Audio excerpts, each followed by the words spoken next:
देखिए, मैं इतना ही कहना चाहूँगा कि आप माननीय देश के प्रधानमंत्री जी हैं, सारी ताकत आपके पास है, सारी फोर्स आपके पास है, तो मैं समझता हूँ कि आपको निश्चित तौर से इस देश की भलाई के लिए, देश के उत्थान के लिए, बेरोजगारी बढ़ती जा रही है, नौकरी कहीं है ही नहीं, पूरे समाज के अंदर केवल और केवल बांटने की राजनीति हो रही है। सबको काम दीजिए, सबको काम मिले। मैं समझता हूँ नौजवानों का भविष्य खराब हो रहा है, किसानों को यूरिया खाद नहीं मिल रही है, किसानों का भी धान का केंद्र कहीं नहीं खोले गए, सारे क्रय केंद्र बंद पड़े हैं।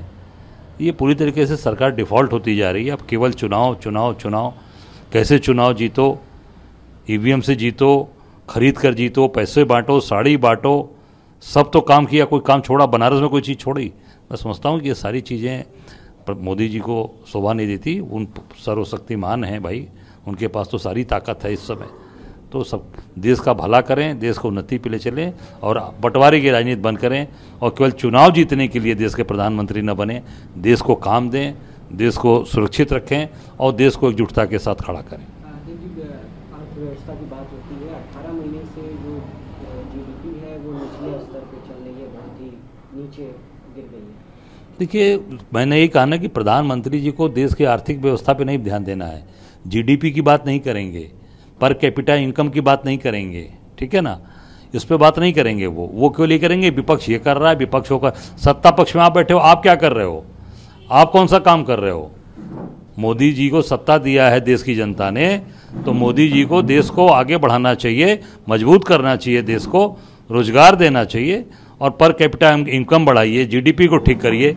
दिन प्रतिदिन जीडीपी हमारी गिरती जा रही है, उस पर बात नहीं करेंगे। मैं समझता हूँ कि ये पूरी तरीके से ये सारी व्यवस्थाएं ध्वस्त हो चुकी हैं और उसके पूरे जिम्मेदार अगर कोई है तो देश के प्रधानमंत्री हैं। संबल हिंसा के बाद डेलीगेशन जो है समाजवादी पार्टी का वो जाने को संबल निकला है, लेकिन जो सीनियर लीडर है माता प्रसाद पांडे समाजवादी पार्टी के, उनको डीएम ने कहा है कि आप नहीं जाइए और उनके घर के बाहर पुलिस लगाई गई है ताकि कोई डेलीगेशन। देखिए, अत्याचार अन्याय जहाँ हो रहा है सबको डट के खड़ा रहना चाहिए।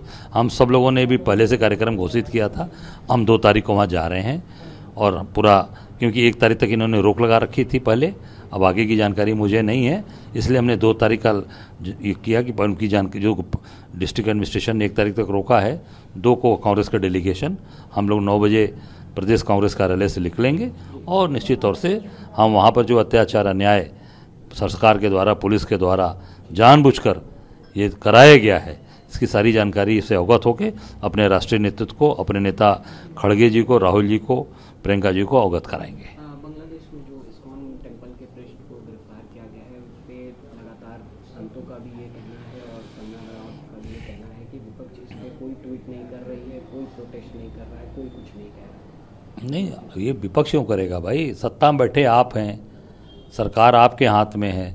सरकार को वार्निंग करना चाहिए, बांग्लादेश को वार्न करना चाहिए कि हमारे वहाँ पर जो हिंदू मंदिर तोड़े जा रहे हैं, जो हिंदुओं को मारा जा रहा है, सताया जा रहा है, हिंदू के पुजारियों को जेल भेजा जा रहा है, ये इस पर कड़ाई से स्टैंड लेना चाहिए और उनको चेतावनी के रूप में कहना चाहिए कि अगर ये इस तरह की चीज़ें चलेंगी तो इसको हम बर्दाश्त नहीं करेंगे। ये सरकार का काम है, ये विपक्ष का काम नहीं है, सत्ता का काम है। ये विपक्ष के ऊपर ये भी उड़ाया जा रहा है, विपक्ष के ऊपर ये भी मढ़ा जा रहा है।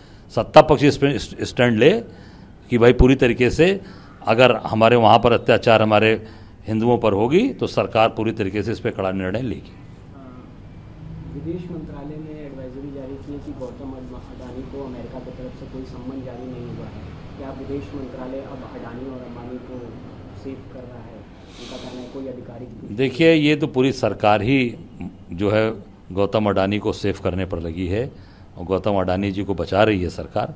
पार्लियामेंट नहीं चलने दे रहे हैं गौतम अडानी जी, क्योंकि वो वही रूप है उनका, पर्दे के आगे के रूप जो पार्लियामेंट के अंदर बैठे हैं और पर्दे के पीछे अडानी जी काम कर रहे हैं। तो मैं समझता हूँ कि पूरी सरकार अडानी के द्वारा पोषित सरकार चल रही है। दिल्ली में विधानसभा चुनाव में कांग्रेस की तरफ से ही कहा गया है कि वो आम आदमी पार्टी के साथ अलायंस में नहीं चुनाव लड़ेगी। देखिए, कांग्रेस मजबूती से आगे बढ़ रही है। निश्चित तौर से हम जो हमारे भाई साथी जो हमारे साथ मजबूती से खड़े हैं उनके साथ हम सब लोग खड़े रहेंगे और जो आज निर्णय वहाँ कांग्रेस ने लिया है, CWC ने, अच्छा निर्णय लिया है, हम उसका स्वागत करते हैं।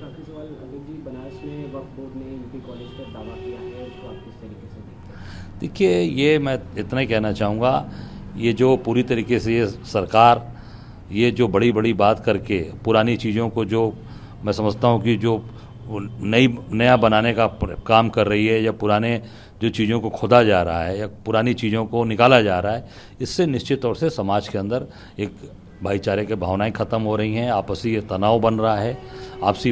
अब यूपी कॉलेज इतनी बड़ी संस्था है, इतने महान वहाँ से कितने जजेस लोग बने, माननीय सर्वोच्च न्यायालय, हाई कोर्ट, कितने ब्यूरोक्रेट, कितने पॉलिटिकल लोग बने, कितने वैज्ञानिक बने। मैं समझता हूँ कि ये सरकार को निश्चित तौर से इन सब चीज़ों पर ध्यान देकर ये सब सॉर्ट आउट करना चाहिए।